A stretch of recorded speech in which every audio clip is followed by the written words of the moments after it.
శ్రీరంగాచార్య గురవే అప్పలాచార్య సూనవి శ్రీభాష్యాది ప్రవాచ్యాయ దేశికాయ నమో నమః. భగవద్బంధులరా, ఒక తమాషా ప్రశ్న వేసుకుని ప్రారంభించుకుందాం 57వ శ్లోకాన్ని. మనం అందరం అంటాం, మనుషులంతా ఒకటే, భేదాలు దేనికి, వర్ణాలు దేనికి, మరొకటి దేనికి. సంతోషం.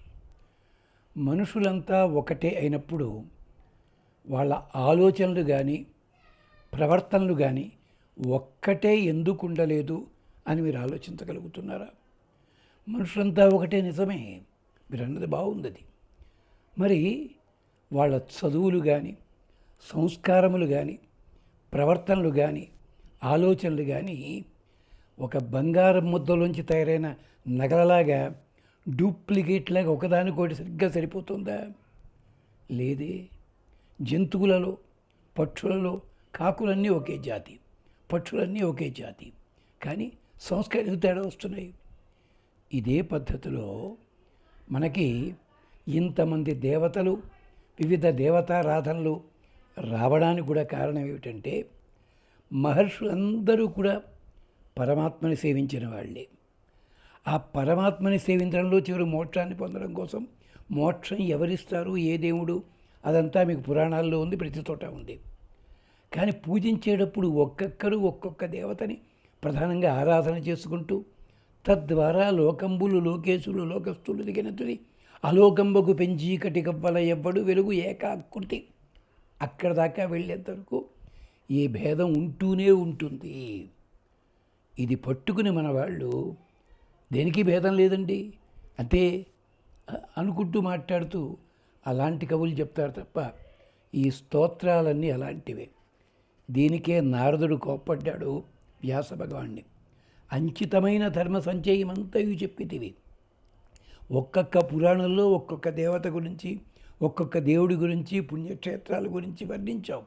కుంభమేళా వచ్చింది, అది చూస్తే జన్మ ధన్యమైపోతుంది. లక్షల మంది వెళ్ళారు, కొన్ని కుటుంబాల్లో మనుషులు పోయారు నిష్కారణంగాను. మరి 144 ఏళ్ళు వస్తుంది, పవిత్రమైన స్థలం ఏది? మీరు ఏం చేస్తున్నారు? ప్రతిదాన్ని కూడా ఒక విచిత్రమైన పద్ధతి లోపల మార్చుకుంటున్నాం మనం. అంచేత ఈ స్తవములన్నీ కూడా ఎలాగైనా ఆ స్తవంలో ఆ దేవుడిని స్తోత్రం చేసినా వీటన్నిటికీ మూలతత్వం దాకా మిమ్మల్ని తీసుకుని వెళ్ళడం వరకే. అగ్నౌ తిష్టతి విప్రాణాం హృది తిష్టతి యోగినాం సర్వత్ర సమదర్శినాం ప్రతిమాసు అప్రబుద్ధానాం అన్న శ్లోకం ఉంది. యాగాలు చేస్తున్నారు, అక్కడ శివుడా, విష్ణువా, ఇంద్రుడా, ఇది ప్రత్యేకించి విగ్రహం అక్కడ పెట్టరు. యాగం ఉంటుంది, యాగంలో మంత్రాలు ఇంద్ర శబ్దంతో చెప్పబడతాయి, ఇంకో శబ్దంతో చెప్పబడతాయి, కానీ మూలం ఏదో ఒకటి ఉంది.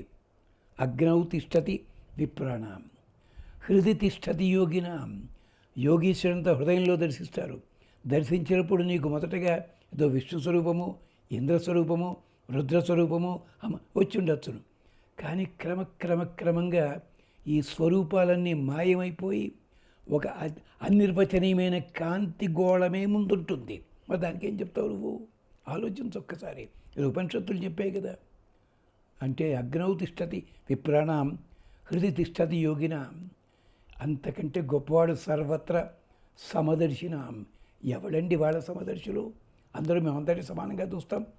అయితే ఇంట్లో కుక్కలు ఎందుకు పెంచుకుంటావు? పందులు పెంచుకో, పట్టుకొచ్చి కాకిని పట్టుకొచ్చి ఇంట్లో అట్టే పెట్టుకో. శుభ్రంగా పలికే చిలకనేమో పంచరంలో పెడతావా, కాకేమో చెట్టట్టే పెడతావా? ఏమిటిది? ఇది వ్యాసుడు అన్నమాట, నా మాట కాదండి.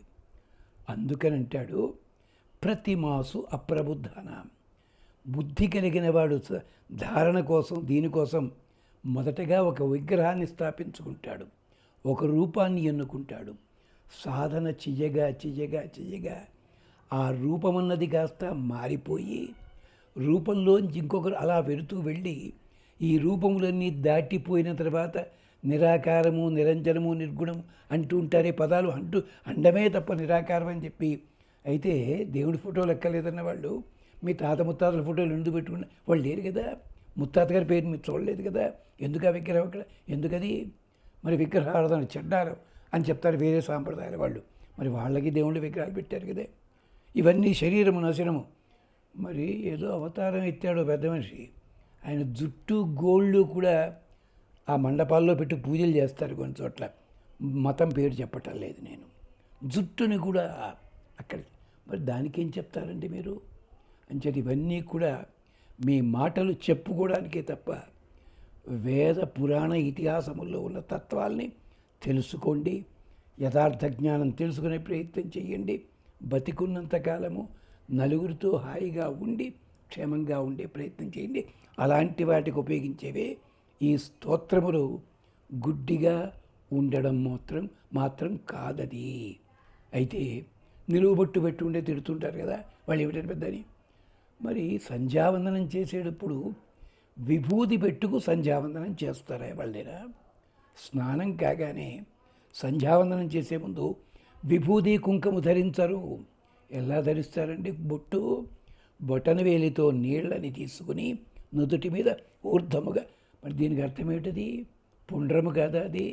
అయ్యా, ఏది విమర్శించటం లేదు మేము. తెలుసుకోండి, విషయాన్ని తెలుసుకోండి.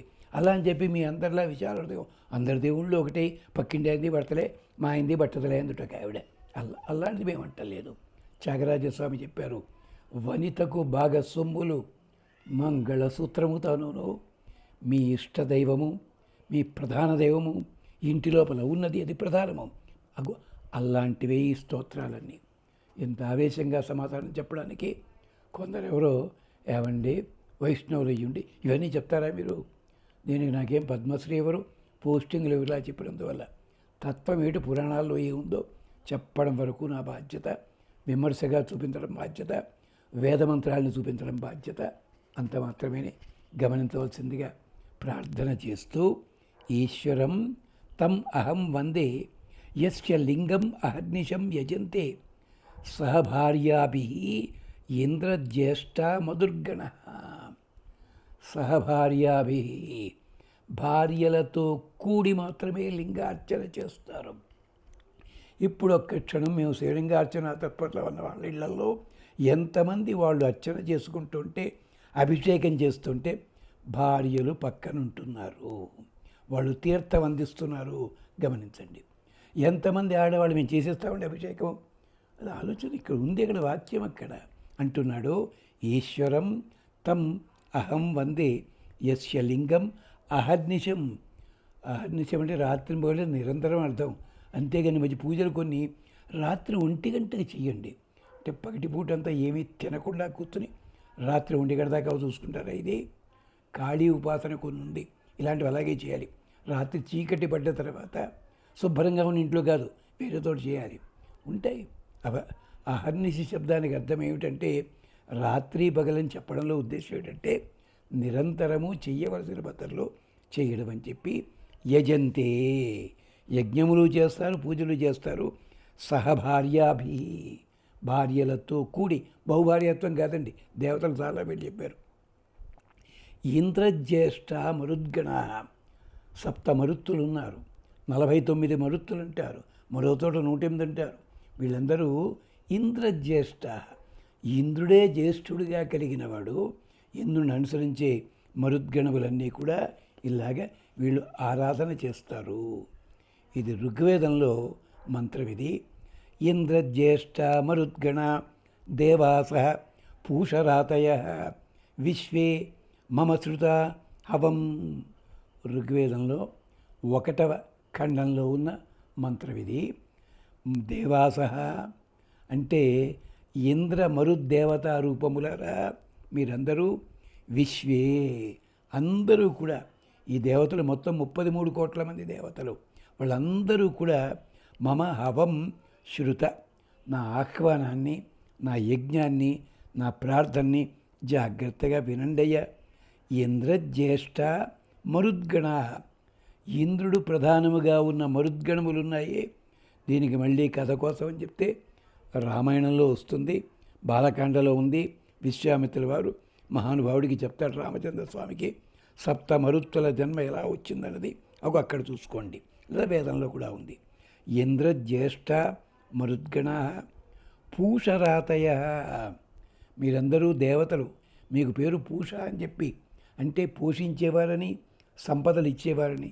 సంపద చూసారు సూర్యుడు అంటారు సరే, అంటే వీళ్ళందరూ కూడా ఒకళ్ళ ద్వారా ఒకళ్ళు ఆవిర్భవిస్తూ వచ్చి ఆకాశాద్ వాయువు, వాయువురగ్ని, అగ్నిరాప.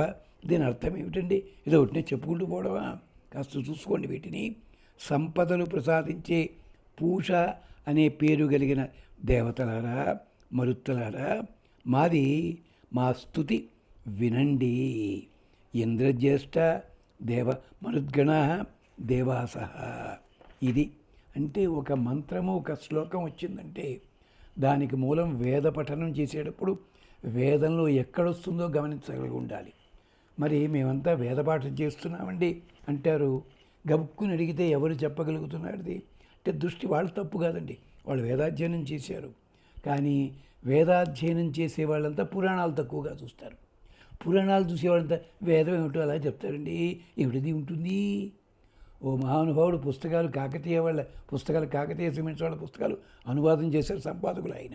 ఆ మహానుభావుడు అంటాడు, తువ్వాళ్ళు గడప మీద గోడల మీద వేయొద్దంటారు, చేదస్తం. మరి ఆయనే దాంట్లో చెప్పిన దాంట్లోనే గడపకి గుమ్మానికి ఏ దేవతలు ఉంటారో వర్ణన ఉంది. మరి నువ్వు దాన్ని ఎడిటింగ్ చేసావు, ఆంధ్ర అనువాదం చేసావు, ఈ మాట అంటావేమిటే మహానుభావ? ఇంకో మహానుభావుడు అంటాడు, వాల్మీకి వ్యాకరణం రాదండి. ఎందుకంటే ఋష్యశృంగుడు సర్వేషాం వహ అన్నట్టు ఆడవాళ్ళని, సర్వాసాం వహ అనాలి ఆడవాళ్ళని. ఆయనకి ఆడామగా తేడా తెలియదు ఋష్యశృంగుడికి, అందుకని ఆ పదం ప్రయోగించాడు. ఇలాగా పండితులే కాదంటం లేదు, అలాంటి వింటేనే కడుపు పండితులు వీళ్ళకి. అది చెప్పుడు కూడా యథార్థ దృశ్యాన్ని గమనించండి, శాస్త్రాన్ని తెలుసుకోండి. అది అలాగే తరువాతి శ్లోకం చూడండి. నమామి తం ఇమం రుద్రం యమభ్యర్చ్య సకృత్ పురా అవాపు స్వం స్వం ఐశ్వర్యం దేవాస పూషరాతయ.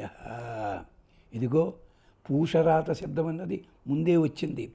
పుష్కరారాతయ దానాని ఏషాంతే పూషరాతయో దేవా. వీళ్ళందరూ ఎలాంటి వాళ్ళు? పూషరాతయ అంటే పుష్కలముగా దానము చెయ్యడానికి తగిన సంపదలు ఇచ్చేవాళ్ళు. నీ దగ్గర సంపదిస్తాడు భగవంతుడు, 10 మందికి ఉపయోగించిన సంపద నీకెందుకు అయ్యాది? ఇది ఎలాంటిదంటే చిన్నపిల్లాడికి జేబులో నుంచి ఓ చెక్కు పట్టుకెళ్ళి 40,000 రూపాయలు చెక్కు ఇచ్చారండి, వాడికి ఉపయోగం ఉంటుంది? అది ₹1 చిల్లరిస్తే వాడు ఖర్చు పెట్టుకుంటాడు. అంటే డబ్బు అన్నది ప్రధానం కాదు, ఖర్చు చేసుకునేందుకు వీలుగా, దానమునకు వీలుగా. అలాంటి పూషరాతయ. అందుకని చెప్పి పుష్కరాతయ, పుష్కలమైన సంపదలు దానాని, అవి దానములు కూడా.